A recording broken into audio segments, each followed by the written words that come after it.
We're right with you. The Morning Majority, 5 to 9 on 630 WMAL. 638 on WMAL. Brian Eben, Mary Catherine Hand from the Daily Caller, Fox News as well. Brian Wilson in the house as well. It's good to be here. And Lanny Davis joins us. We have you surrounded this morning, Lanny, so there's no escape route for you. Well, with Brian Wilson on, he'll keep me honest. So the other, you guys will have to struggle, but he knows how to keep me honest. All right, I'll do my best. All right, Mr. Purple Nation, Mr. Civility, Mr. We all need to come together and sing Kumbaya. Ed Schultz calls Laura Ingraham a slut. Was suspended by MSNBC. Is that good enough for you? Did say he was sorry. Should he be fired? What about that, Mr. Civility? Mr. Civility says people make bad mistakes. This was a bad mistake. Mm-hmm. And he has gone over the top and gets personal with other people. And he's a friend, and we've debated and been at odds with one another, especially in recent months, over issues. But he made a bad mistake and a genuine apology. And as far as I'm concerned, that's good enough for me. All right, so no, he's not going to be fired. He can keep his job at MSNBC. Well, it's up to Phil Griffin, who's done a great job for MSNBC. All right, forget Phil Griffin. The lesson here is Purple Nation. When Ed gets personal with people, he's at his worst. I debated him when I was for Hillary Clinton. He was for Barack Obama. Right. We debated each other. Once in a while, he challenged my motives and attacked me personally. After the program was over, I'd say, Ed, we can disagree on politics, but we can do it agreeably. How about the Purple Nation? And what did he call you, Lanny? Did he didn't call me a slut.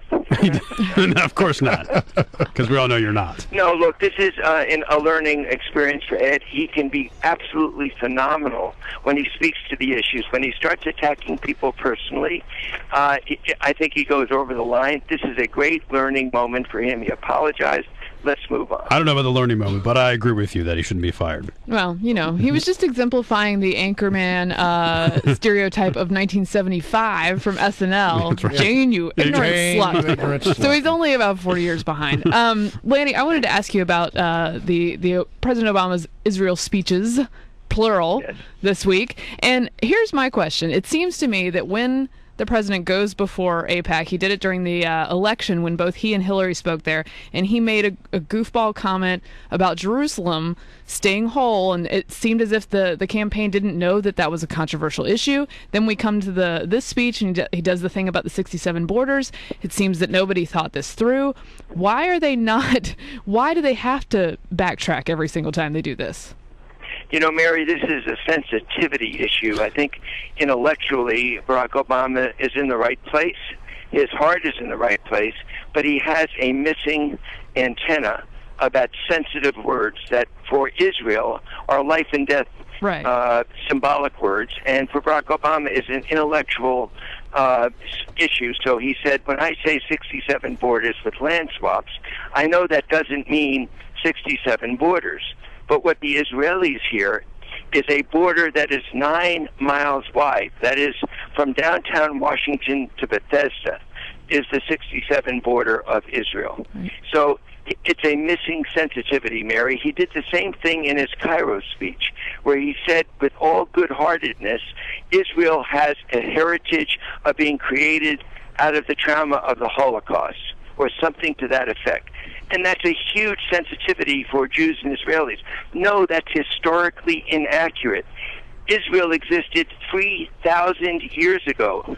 Every Passover, we talk about Moses and the Exodus going to the Promised Land, and instead he creates Israel out of the Holocaust. Now, that's a sensitivity. It doesn't mean that Barack Obama's heart isn't in the right place. He just misses a beat, and he did on this occasion very badly, but he made a correction in the speech on Sunday, and I said at the end of my column today, in my Purple Nation column, just to give it a plug in the Hill, that we ought to give him credit for the mid-course correction. Better late than never. My only thought on this real quick is that I know these things, and I'm not a Middle East expert, and there's got to be somebody in the White House you think they could find one, things. right?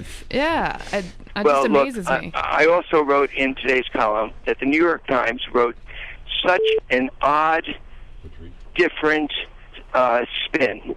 The opening lead by Helene Cooper was at the Sunday, believe it or not, this is what she wrote, At the Sunday AIPAC conference, Barack Obama struck back at Netanyahu. That's 180 degrees opposite of the way the Washington Post and the Wall Street Journal reported, which was reassure Israel.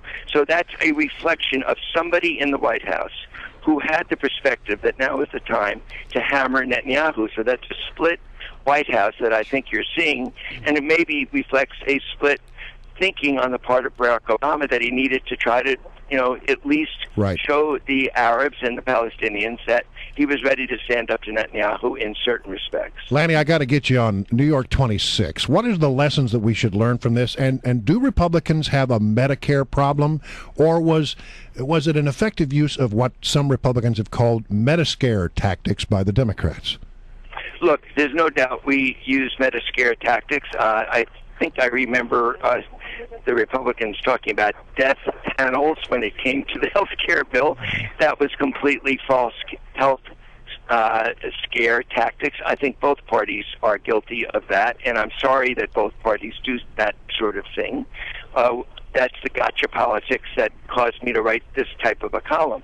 But having said that, Paul Ryan, who I admire for the braveness of saying what he thinks, has said we have to end Medicare, which is a single-payer system, a government insurance system where government pays bills for senior citizens, that since Lyndon Johnson has been one of the most important programs other than Social Security in American history. Lanny, nobody argues that Medicare has been important, especially to folks who just don't have the means to take care of their own needs.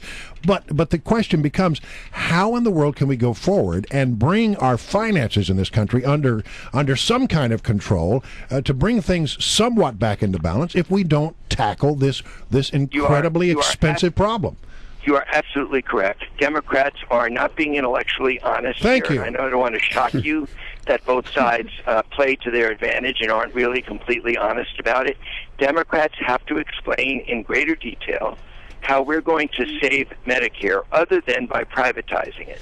Paul Ryan's very creative idea is give every senior citizen a voucher and let them go out and buy insurance. That's an idea worth debating. Democrats say, no, it's worked better where government has the leverage to negotiate down costs and to save money, and now we have to explain how we do that. But we haven't, and we need to explain in greater detail the alternative we have to save Medicare. It's important to point out that Ryan's plan wouldn't affect anybody 55 or older right now. All right, Lanny, we're at it. We're out of time. Thanks very much for being on the show, and thanks for having me. We appreciate you, and we would never ever call you a slut. Just want you to make that clear. All right, Thank Lanny you. Davis, I appreciate that. not a